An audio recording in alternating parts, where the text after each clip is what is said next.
5665, 68, 643.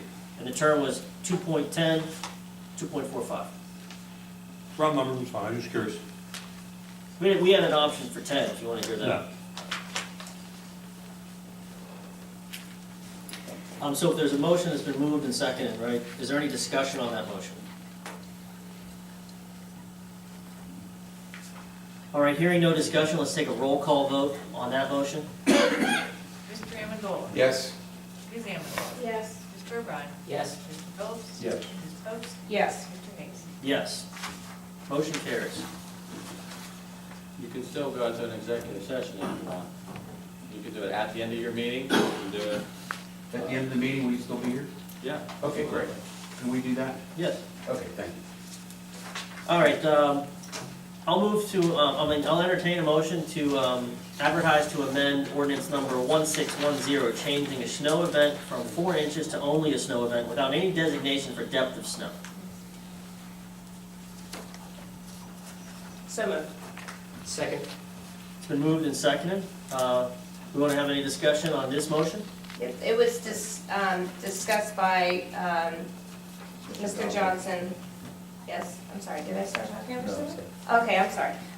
About how it had been 2 inches, and now the question of a snow event, and we want to take away the 4 inches. And at the last discussion, I'm not sure if Mr. Johnson was here, there was, No, I was not. okay, there was discussion in the committee about how much snow would be needed, but the comment was regardless of snow amount, people were still parking there and blocking. So, I don't remember, am I not recalling correctly? No. Oh, okay. So I want to make sure that we address Mr. Johnson's concern about why we were taking away the 4 when it had been 2 and a snow event is a ½ inch. So we had discussed that at the prior committee meeting, that people were still parking there regardless of the inches. I made that word up. So that was discussed, yes, if I recall correctly. Can I ask a question? Why wasn't Even though it's not, I just want to ask a question before it's voted on. I mean, if it was discussed at the last meeting and people were parking there regardless of the amount of snow, why wasn't it enforced by the police and then the offending parties cited for parking when there was the snow emergency call? That was the whole purpose in creating the ordinance, so that it could be enforced, so that Public Works could do their job. I don't know the answer to that. Mayor, do you happen to know the answer to that? Just off shooting from the hip, the answer would be Public Works never called the police concerning a parking matter. Because I feel certain that if they would have contacted because of something that was going on, that the action would have been taken. Can I answer whether or not they did, or whether or not action was taken? No, not right this minute, I can't, but I can find out for you. But just to carry that on a little bit, just because you get a dusting of snow on the ground, shouldn't all of a sudden just take 1 million parking places away, or, Correct. you know. Does Public Works know of the process and for those particular streets? But the issue is, as far as the ordinance is written, it's a predicted snow of 4 inches. And we have had a very precarious year with snow, and what was coming and what wasn't coming. So we had events that weren't predicted, and it came, and we ran into trouble from Public Works perspective. And we had, events that would have been very useful, that we only had 3 inches predicted. So we also had ice events this year. And we wound up having an incident with a parked car that would have otherwise not been parked there because I would actually like to see this be a snow/ice event. It actually is defined, it's ice in there as well. Okay, good. So, but we had an issue with an ice event. It wasn't predicted 4 inches of snow, but it caused us difficulty. So, the difficulty comes in, while Public Works is out there trying to assess whether or not it was a 4-inch snow event, or whether it was, a snow event. So it becomes who becomes the prognosticator in this case, and who gets out with a tape measure to determine whether or not it's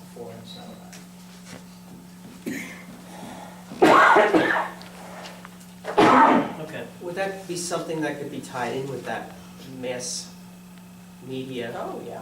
You know, if there is something that's coming on the horizon, notifying those individuals that will, Well, that could be a mass email to everybody, or a mass phone call letting everybody know we are expecting a snow event. Please adhere to the ordinance for snow, Or even, whatever. or even after the fact, right? So, we got 4 inches of snow. Communicate out that you have to get After these the cars, cars move. you have the cars moved, Yeah. because we're gonna plow. So if I'm hearing everybody correctly, because we did pass the motion for the Blackboard Connect for Government previously in the meeting, this ordinance is, this change to the ordinance is somewhat obsolete if that's gonna be under the policy to communicate? I don't think so, because I think what we're saying, I think what we're hearing now is that there have been situations where it was under 4 inches, where we still wanted to plow Yeah. and still wanted to treat the roads. Okay, So, you know, it's confusing to the residents, right? Do I move, do I not move? Who's gonna go out there with a tape measure? right. So if we move it back to just a snow event, we can help alleviate any confusion with the mass communication saying, we just had a snow event, Right. right? So there is no, you know, ambiguity about it. We can create a list of those folks on those streets, Uh-huh. so they can know, and they would have no confusion around whether or not this is a time they have to move or not move. Okay. From my perspective, it would make our job easier. Now, whether or not it's going to upset residents is obviously, you know, of this council's concern too, but it really, from my perspective, makes it easier for us. And in the event that someone parks and doesn't move their car, then you will, as Public Works, contact the police. Correct. And if it's just a snow event, then there's no question about as to how much snow or ice fell. Is there any value in waiting to change this ordinance to after we have a policy in place for the communication of the mass communication, and then stipulate in the ordinance that we will mass communicate when we want the cars moved? And then there's really no doubt. Can that be added in the future? If we pass it now, can that be added as an addendum? Yeah. So we could change the ordinance to this point, and then further change it again when the mass communication is, let people know that we will communicate. Yeah, and the one question I would have, and this probably would be a legal question, is to then what our responsibility is in the event that somebody is not reached, they do not move their car, and they get a ticket. Well, that becomes an enforceability issue. Yeah. It's difficult if it's 4 inches, you know, as reported by a weather service or something, then it's easily ascertained. If it's in your discretion, you need to almost have in place some forced notice provision. I would suggest if you're gonna change it, you need to notify anybody anyway before you start enforcing it. Because you're gonna have a lot of long-term residents who believe it's 4 inches. Right, I lived oh, here, yes, you know, absolutely. for so many years, they're gonna say, and it was 4 inches, and no one told me about the change, and I did what I always do, and my car got towed. Right. So, you know, it's gonna have to be a slow Oh, absolutely. implementation. I mean, I would suggest to you as a lawyer, and I haven't looked at this ordinance at all, anytime you have a defined and ascertainable standard, it's easy to enforce. Every time you have kind of a sliding scale, it's almost difficult to enforce. Amen. Well, this is only a motion to advertise. By the time everything's done, it'll be May. Right, and by the time, because you We have to have snow in May, advertise so and wrap it up, so. You still need to know, you still It's need not to know gonna what affect you're this winter's advertising. Snow regardless. Not likely. It is the same thing, you kind of need to know what Well, you then are. again, we put up snow. Yeah.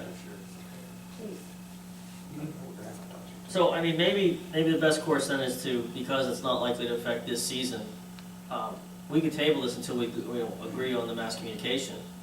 Or until we agree on what a, so, event is in, /ice. yeah.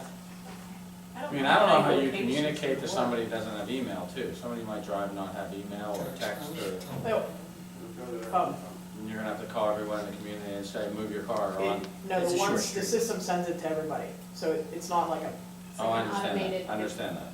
goes. I get those from my I kids don't think they were that many locations. at 5:30 in the One thing morning. I know, Because when we went door to door, there was some notices. Yeah. And The streets in the streets in question that's affected by this are small, a small number and also a small residence on the street. So it's, Not hard to it's not, yeah. It's still, but it still begs the question that those folks may not get it, right? Right, but say. But if you give them a choice to register, and they register, and you notify them as they've registered, then that's all I think you need to do. Okay, so we want to table this then until we have more clarity, or we want to take an opportunity to change the, I'll make a motion, we table it. Don't you have a motion on that already? We had a motion. It's, we have a motion moved and seconded to change it to a snow event only. To Advertise to change it to a snow event only. Then we were discussing it, so Right. we can take a roll call vote, or we can second the motion to table. Second. All right, so let's vote on the motion to table. Is there any way to put a date on, because I want to make. Can't discuss. Once there's a table and a second, you can't discuss. This is the table. Mr. Amendola. Yes. Ms. Amendola. Yes. Mr. O'Brien. Yes. Mr. Phillips. Yes. Ms. Post. Yes. Mr. Hayes. Yes. Then table. Next one too. I don't have to make the No, next you're one. not being We're mentioned. not, we're not gonna. Yeah, we're Not moving, being considered. we're not considering the next motion, we're moving to the public works motions. Two left. I'll entertain a motion to pay Shaycog the amount of $5,616.14 for payment number 2 and number 3, representing final payment for work performed by Robinson Pipe Cleaning Company for the Shaycog Joint OM and CCTV Year 1, Project 1 contract, as reviewed and certified by Gateway Engineers. So moved. Second. Any discussion? Hearing no discussion, roll call vote, please. Mr. Amendola. Yes. Ms. Amendola. Yes. Mr. O'Brien. Yes. Mr. Phillips. Yes. Ms. Post. Yes. Mr. Hayes. Yes. So, we have a final motion to, I think we're okay here, I think, right? We have a final motion to, for bid documents not to exceed 7,000, which is basically after we've decided which road.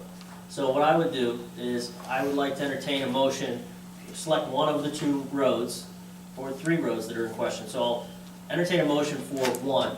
We can discuss that one road, and if it seems that's the road we're gonna have consensus on, we'll vote on that. If that vote doesn't pass, I'll entertain a motion for the second road, same thing, entertain a motion for the third road. One of these 3 roads should pass, Or two. or 2 of the 3. I'd like to make a motion for Crafton Boulevard from Steuben to Bradford to be on the, Broadhead. The- Broadhead, excuse me. Bradford was the other one. yeah, That's a long road. That's a good idea. all the roads. Every road, another day. May I clarify? It's late, 4:45 a.m. is early. Let's just borrow another half. an hour. Yeah, what? All right, so a motion from West Steuben Street to Broadhead has been moved. Is there a second? Second. It's been moved and seconded. Let's discuss this motion. And we will entertain public comment on this since it was a undocumented motion. Great. Mayor. I think the Woodlawn Avenue, in my opinion, I know what the condition of Backbone Road is, as we all call it. I think that, but in my opinion, Woodlawn Avenue should be at the top of the list for 2014. That's all I have to say. Can I ask Manager Cowan to summarize for us the costs, right? Again, If we find out what the because, other roads are, if we're gonna have public comment on them before you vote on anything. say again? What are If the we three find out what the options? other roads are, Oh, Yeah, let's see. it was West Steuben to Broadhead, which was just the motion we passed. It was, We moved, we didn't pass. I'm sorry, we Moved made and a motion. We made a motion. It's on the Yes. floor. Yes. Thank you. The second road was Crafton Boulevard to Bradford, Noble from Crafton Boulevard to Bradford. And the third was Woodlawn. Woodlawn from, I don't remember. Entire George Harris length, to it South says Linwood. entire length. What? Entire length. What's that? It says there entire Manager's report length. says entire length. Of Woodlawn? Woodlawn. That should have been to South Linwood, because I don't, Yeah, portion from What you South call the Linwood. terminus at the top all the way down to Chartier. Yeah, that's south and all the way down. So, No, it's South Granite, it's the terminus, but the condition of the roadway is worse between Chartiers and South Linwood. Between South Linwood and South Granite, it had been repaved there was a, they had repaved that because of the water thing years. Was it- But Was it's it not- water or gas that was last year? They Well, did half. that was Linwood going up towards Promenade, that was last year that they were working on. But from that intersection, the full intersection back down is, for me, is the worst part. You know, and I don't know what Mr. Callen has as far as he was going to the terminus, but I think if it was reviewed or looked at, it might not need to go all the way up, but you could. I don't recall the cost of moving, I think it was 180,000. Well, And then we have Noble, which was pretty close to that. I sent out a memo in that, I think, a couple of weeks ago.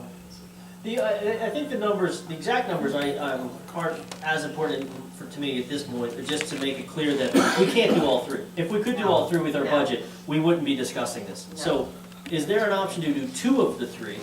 And which two would that be? Or is it an option to just do one? And then we can discuss around which one we think is most, higher, which most priority. Can I make a public comment while you have that question up? Wait till, I want to get an answer to that question and then we can get a Yeah, public. because it'll help you with that. We have three right now that we've discussed for a number of weeks, as you well know, and they've already been outlined. You could do two of the three with $340,000 we have budgeted. Broadhead, Crafton Boulevard from West Steuben up to Broadhead, I know even escalating the cost was $124,000. And that is a mill with 3.5 inch overlay. And as I understand, that's the same kind of activity that was done from Broadhead up to the top as well, right? That's correct, yeah. Okay. Yeah, the Woodlawn, just for the cost breakdowns that I have, You Woodlawn have is it? 172,000, Okay. Noble's 162,000, and Crafton Boulevard would be 118,000.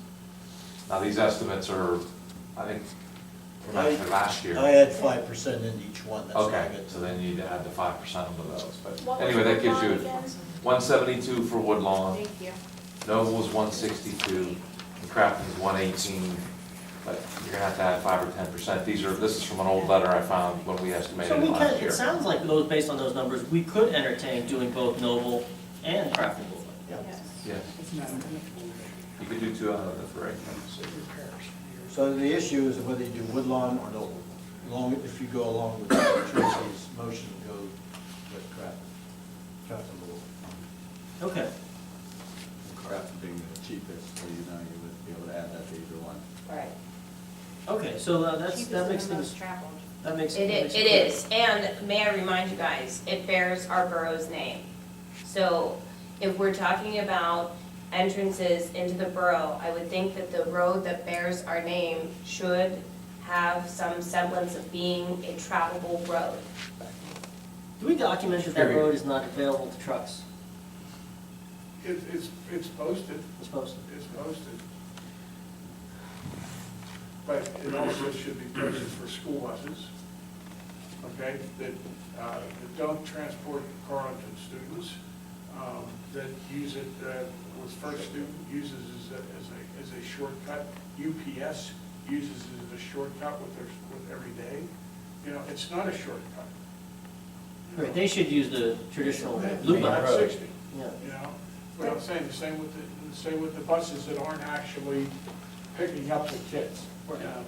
I only say that because if we do entertain doing that road, if we do vote and pass that, let's keep it in the condition it's meant to be in. If a lot of its condition is based on traffic, it shouldn't We'll have. send, what we did with Giant Eagle, we'll send somebody down to UPS, talk with management down there, tell them if these trucks are not being used, it's the same as the garbage trucks that are servicing businesses that travel North Dudley Street, Woodlawn, and Hawthorne, when they should be on the truck route, because they're not actually doing business between, let's say, their point A and So their not making a delivery, right, in Right, that that's area, right. right? So they shouldn't be using it as a shortcut. Can I add something? Sure. Remember, we got into a situation when we did Noble because of the ADA Yeah. ramps. And we're not considering any of that when we talk about these costs, it's just for the paving. So the ADA ramps could have an impact on costs And that's why we had delayed the. I had the cost with the ADA, in all of them. yeah, in our work session, but I didn't bring that with me, so those would be very high. And if I remember correctly, Woodlawn would be the most expensive because it has the most ramps that needed to be. Actually, I think no. But you know, I take it back. One has 19 and one has 16. That's right. I take it back, the construction cost is in there, the design cost isn't. So the motion you have tonight for the design cost is the road work.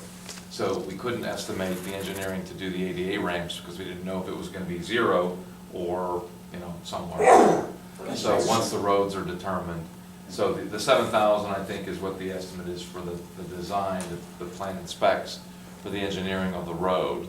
And then, once we know what roads you select, we know how many ramps there are, then we can give you the rest of the engineering cost to do the design of the ADA ramps and the drawings associated with those. Can't you just pull those off the shelf? Since the ADA ramps are pretty much standard, say. They're not okay, we need anymore. 16 of these. You have to almost, in some cases, on the PennDOT road, you have to survey the site and then do a design to have exact slopes and dimensions. It's really, really changed over the last few years. 2, 3, 4. So 16 in Woodland, 19. 16 on Woodlawn and 19 on Noble. And how many on Craft Boulevard? There's no sidewalks. There's no, so, except for maybe at the intersection of Steuben, where you have the insurance and, Yeah, there's that one sidewalk there. Right. But even despite the ramps, right, we still could do 2 of 3.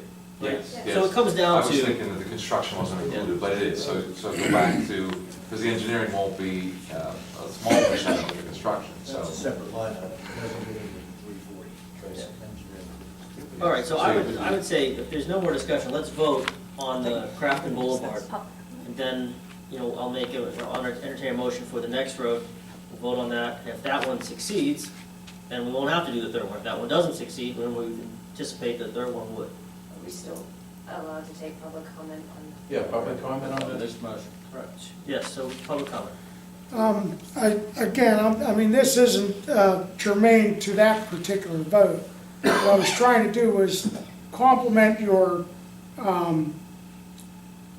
arsenal of solutions. And one thing Grafton Road does not have that they should have, and many communities do, I open a lot of streets in a lot of communities, is if you want to save some money and keep your streets together, you should adopt a tar and chip ordinance for some of your secondary roadways. And then you won't have the cost that you incur constantly with these large paving projects. And you'll be able to maintain your streets and seal them. I mean, South Park Township does it, even the city of, I work on tons of communities that tar and chip roads right in front of schools. And it State just, highways too. are yeah, no, hardship. yeah. So, I mean, it's a viable ordinance, it's a cost saver for the community. And when you guys are caught up in a situation where you're choosing one street or another, perhaps you could compromise and do some repairs on all the streets. And certainly have an engineer that can help you with that. But Grafton does not at present have a tar and chip ordinance. The backbone is tar and chipped. No. Yes, it was. Yeah, but we don't have an ordinance to do No, it, so they, I'm saying that yeah, so they the can't. backbone road from the boulevard all the way up to Broadhead is not asphalt. That's been tarred and chipped like several times over the years. And that's how it was done. Right, and I've been living here 8.5 years now, and in that time, it's never been done. And when we were at the COG meeting, to support your comments, sir, they were talking about a pavement management system, which I think is what you're referring to. Right. Maintain to sustain is the phrase that they used, talking about a tar chip overlay. And they said 50 cents deferred will cost us $4 in the future. So I agree with you, we need some kind of program put in place. Yeah. In the Moreover- meantime, what do we do with what we have right now? Moreover, I don't know if even your engineer knows, but you're using materials for your cold patches now. And in the last 2 years, they've developed new materials for cold patch that can be used in wet conditions. And actually, the thing that makes the cold patch cohesive is water. We use them on patches. So you're always concerned about weather, putting down your cold patch and wondering if it's gonna blow apart.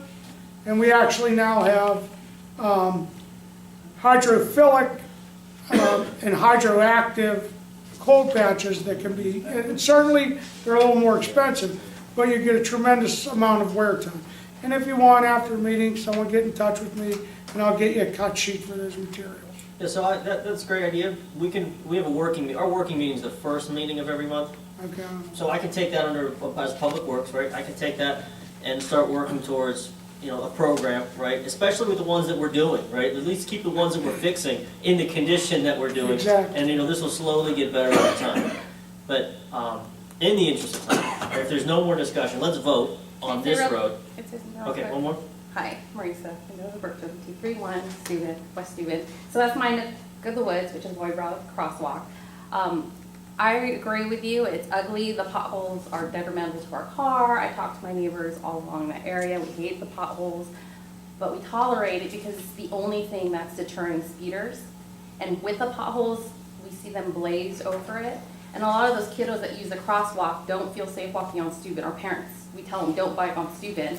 And so they cross, come to McCormick, and they take back going to the park. You have a lot of runners, bikers, dog walkers. And even with the potholes, cars are still exceeding the speed limit going 25, 30. It's a 15 miles per hour. So I understand you guys are voting to pave the road, but then additional considerations, speed humps. One of the families asked if a stop sign could be put on McCormick and Steuben, or a yield sign, or if there could be police presence once in a while. You would give out so many tickets if you hung out on Duckett and McCormick. But just that added safety, since you guys are working so hard and pushing for the crosswalk, once you fix it and make it beautiful, a lot of people are going to want to cut through. It will become a shortcut. It'll become a speedway, really, because then no one's going to go on Steuben where there's stoplights and cross streets. They're going to want to blaze through, which is what happens now. You have a lot of families who actually step out and yell at cars, telling them to slow down. So just a consideration as you're thinking. We should seriously consider when we design that, the speed bumps and or humps, right, whatever there is, because there's something there now, and it is a deterrent, and it will be fast. We can't, as an aside, we can't actually enforce the 15 miles an hour, by the way. It's an illegal, speed limit's 25, and 25 feels fast on that road. But the speed humps would still slow that down as well, and your point's well taken. I'll chime in just a little bit. Usually insurance companies don't allow speed bumps. They're usually not something from a planning standpoint. I'll let your engineer address that. They don't always act as deterrents. In fact, they cause accidents. That's the experience I've had with other communities. So they're not usually looked upon favorably to be a means on public road of speed control. Just something to consider. I'm not saying you shouldn't do it, but that's something you should think There are about. other traffic calming and effects that you could look at too. It's more of a traffic study though than it is a pavement design study. So you have to watch too, when you're talking earlier about the signs and the striping, and the reason all these things have particular rules and sequences is because they work on recognition. And so it's the same way every time. So every time they see that sign with a certain striping, then motorists become familiar with what that means. So if it changes, if you put the sign out without the striping, or if you move it over to the left side, then they don't have the recognition of what that means to slow down or to stop in a crosswalk. So that's why it doesn't make sense sometimes to say, don't do this until you do that. It's because you won't have the full impact, and in fact, you'll damage the reputation of the design by propagating misinformation. So someone would start to get used to seeing the sign without the stripes, and then when they see it with the stripes, which is the right way, then they won't necessarily recognize what to do. So that is what we're talking about, is a pavement design, which is always the enemy of making the road nice, is that then there are speeders. And then, so then you do a traffic study to figure out how do you slow the speeders down. and traffic humps are one way, but there are others. So we talked about even, I don't know if it's not necessarily a traffic speed deterrent, but a walking lane, a biking lane, moving that lane, narrowing that lane down to make it smaller, that would slow